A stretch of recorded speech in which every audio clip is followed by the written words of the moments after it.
Hello students मु सबुदिन आपण मानक पई किछि ना किछि नुआ वीडियो फ्री रे नहीं कि आसे एणु आपण माने मो चैनल को सब्सक्राइब करी मो सब वीडियो को लाइक निश्चय करिबी जद्वारा आपण माने मोर सब वीडियो पाई पारिबे ओ यहाँ को भल भाबरे अभ्यास कले आपण माने समस्त परीक्षा रे सफलता निश्चय पाइबे स्टूडेंट्स।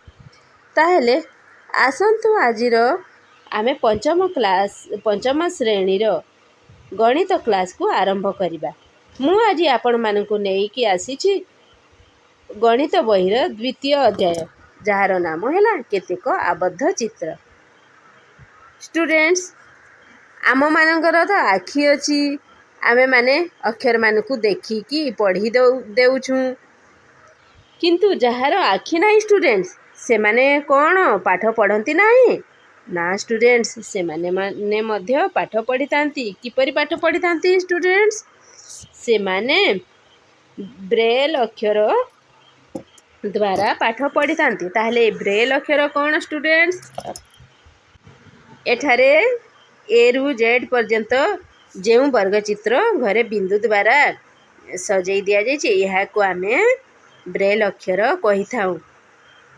अंध लोक माने यहाँ को छुई से माने यहाँ को पढ़ी थांती और बुझी थांती। ताहले ब्रेल अक्षर कौन स्टूडेंट्स बिंदु मानंकु नहीं संख्या गठित होई थाए। तापरे आमे देखिबा जे आबद्ध चित्र कौन एठिरे आमे देखिबा गोटे त्रिभुज अछि यार नामकरण आमे करिबा। यार नामकरण कौन करिबा आमे लिखिबा ऊपरे क एपटे लिखिबा ख आ एपटे लिखिबा ग। ताहले एई त्रिभुजर नाम कौन हैला क ख ग त्रिभुज हैला। यार केतोटी शीर्ष बिंदु अछि स्टूडेंट्स यार तीनोटी शीर्ष बिंदु अछि सेटा कौन सेटा हैला एटा क शीर्ष बिंदु ख शीर्ष बिंदु और ग शीर्ष बिंदु तीनोटी शीर्ष बिंदु अछि।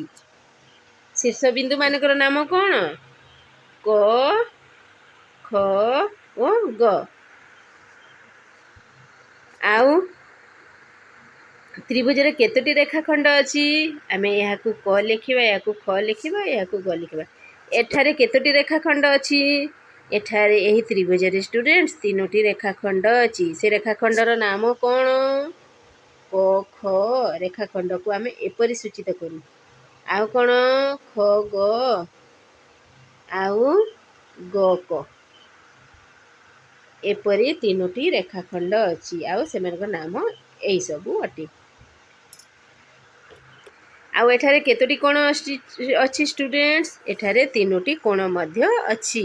से कोण कोण क कोण ख कोण ओ ग कोण। तापरे आमे देखिबा एठारे 6टी त्रिभुज दिया जाइछि।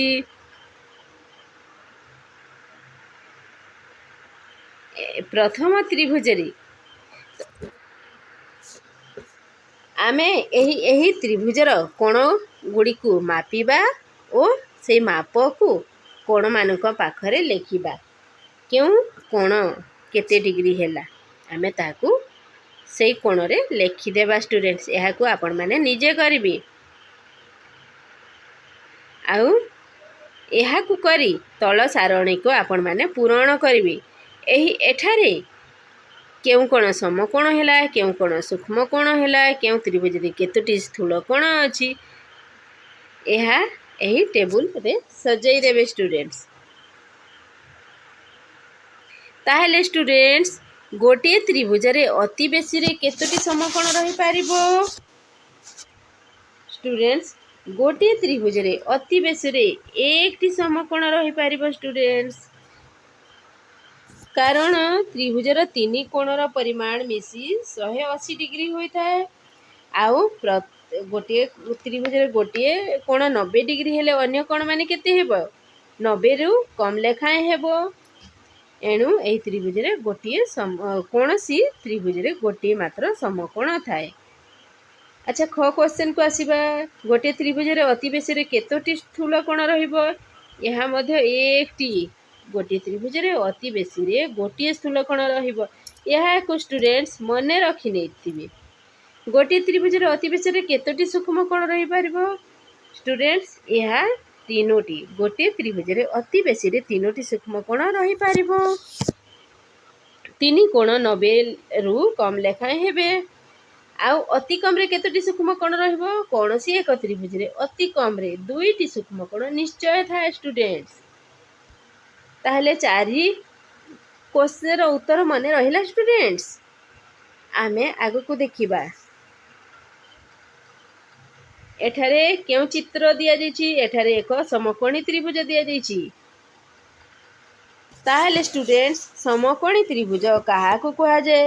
ଯେଉଁ ତ୍ରିଭୁଜର ଗୋଟିଏ କୋଣ ସମକୋଣ ଥାଏ ତାକୁ ଆମେ ସମକୋଣୀ ତ୍ରିଭୁଜ କହିବା। ମନେ ରହିଲା ଷ୍ଟୁଡେଣ୍ଟସ୍?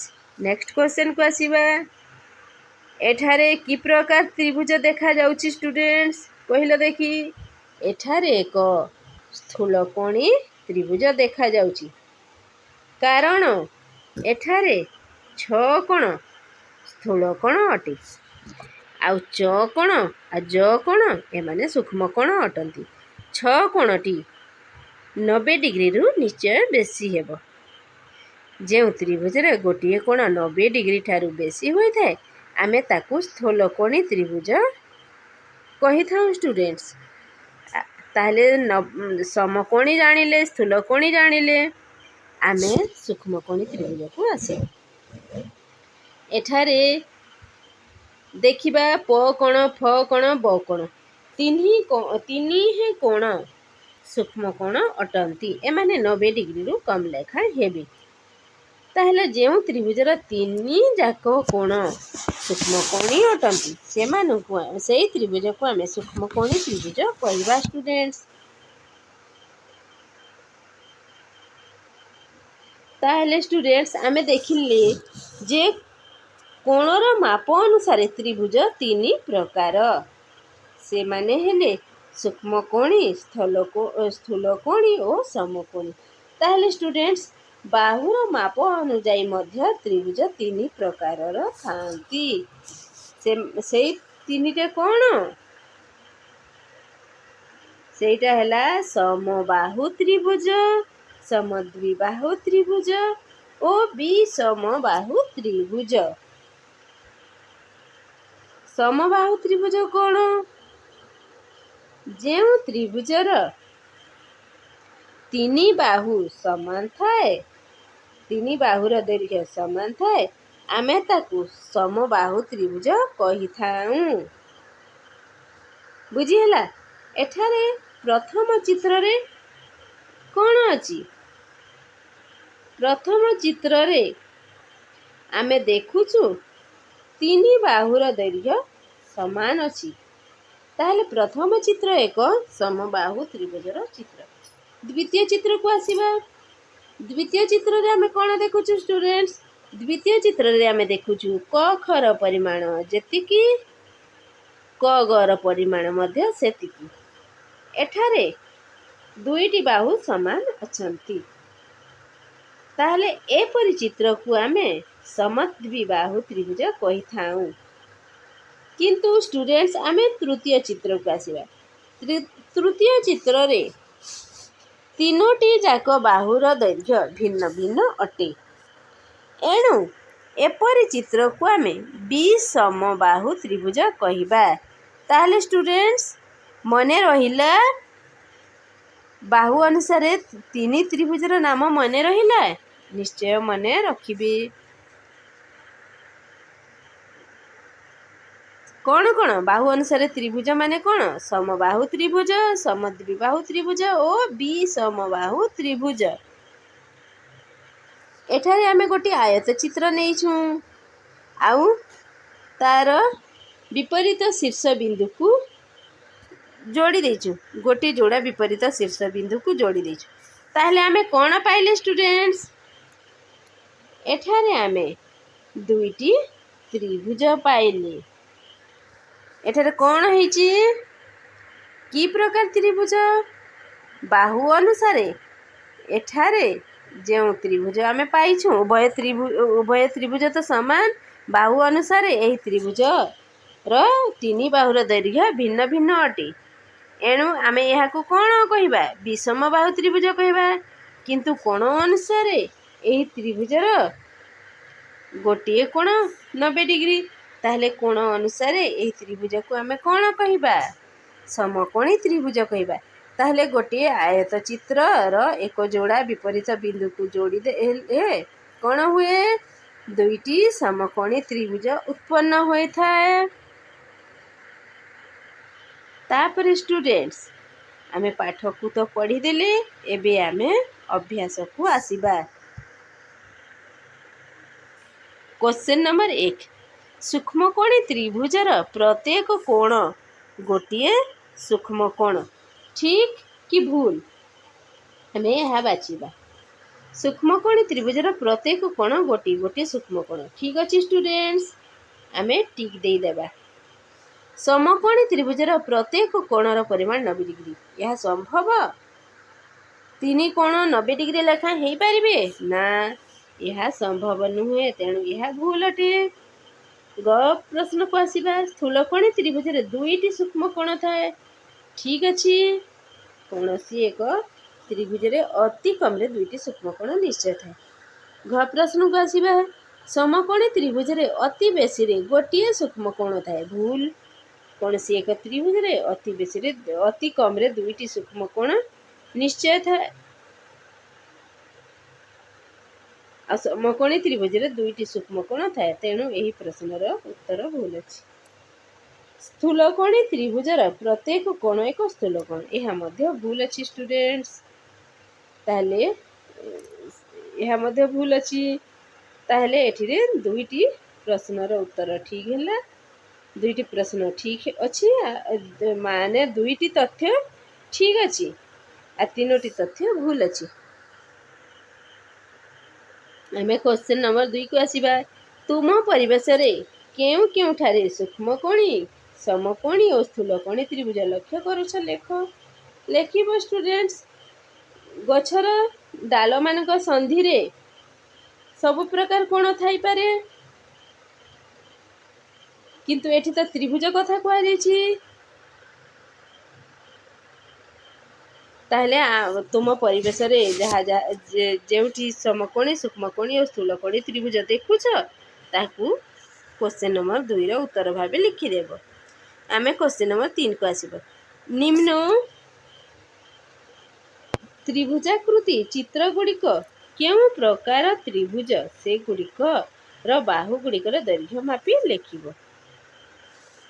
स्टूडेंट्स बाहुर दैर्घ्य मापिले प्रथम चित्रटी किपरि जणा पड़ुछे। प्रथम चित्रटी तीनोटी जाक बाहु समान भलिया जणा पड़ुछि। यदि तीनोटी बाहु समान होय था यह कि त्रिभुज हेबो स्टूडेंट्स यह समबाहु त्रिभुज हेबो। द्वितीय चित्र रे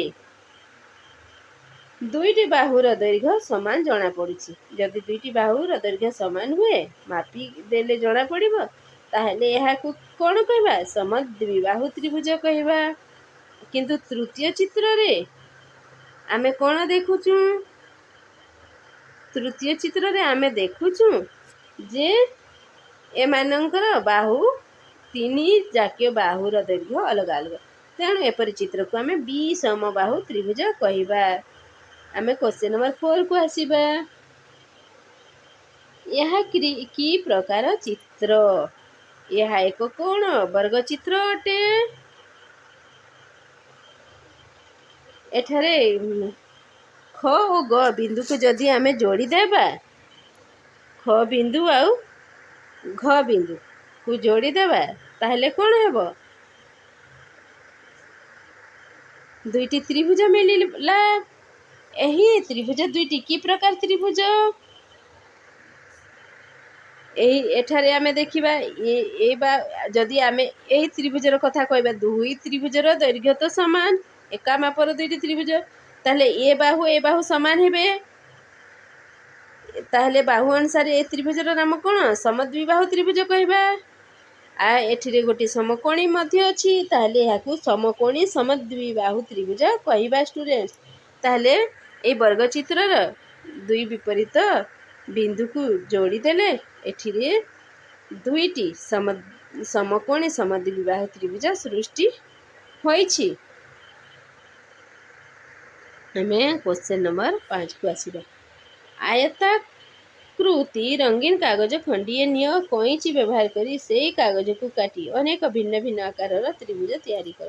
ଏହାକୁ କରିବା ଷ୍ଟୁଡେଣ୍ଟସ୍।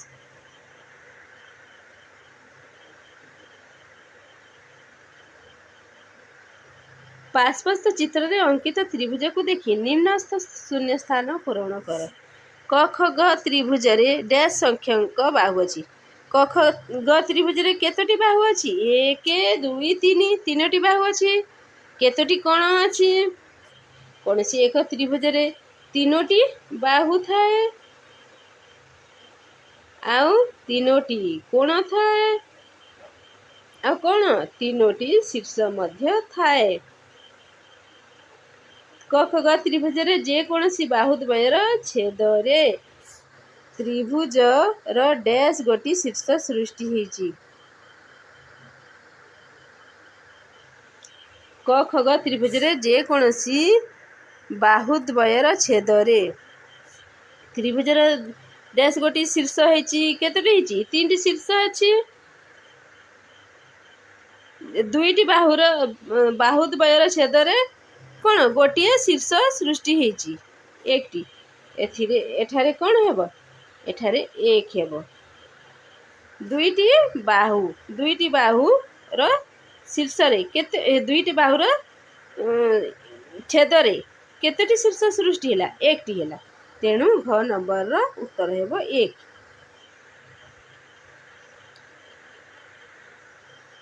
ଏଠାରେ କୋଣ ମାପିବାର ଅଙ୍କନ କଥା କୁହାଯାଇଛି, ଯାହା ମୁଁ ଆଗେ ବତେଇ ଦେଇଥିଲି ଷ୍ଟୁଡେଣ୍ଟସ୍। ଏଠି କୁହାଯାଇଛି 5 ସେଣ୍ଟିମିଟର ଦୈର୍ଘ୍ୟ ବିଶିଷ୍ଟ ଏକ ରେଖାଖଣ୍ଡ ନିଅ। ହେଇପାରିବ। ତାକୁ କ ଖ ନାମରେ ନାମିତ କରିବା। କ ବିନ୍ଦୁରେ କ ଖ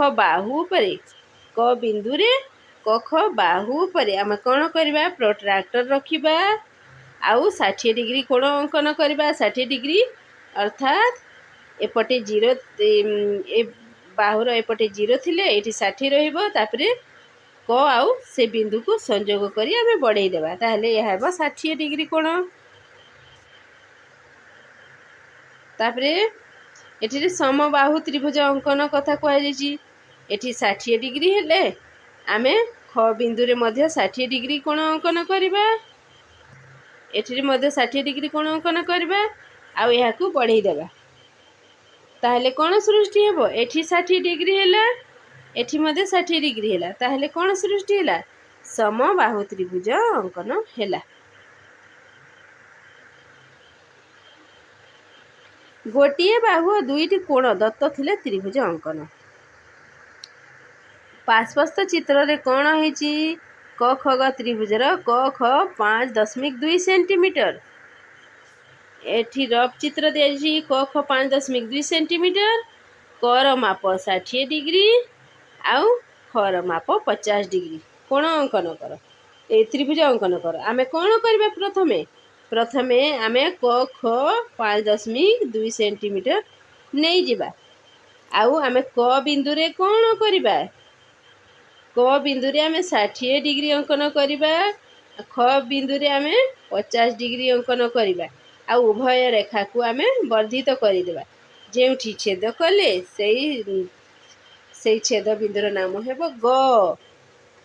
ଆଉ କ ଖ ଗ ତ୍ରିଭୁଜ ଅଙ୍କନ ହେଇଗଲା।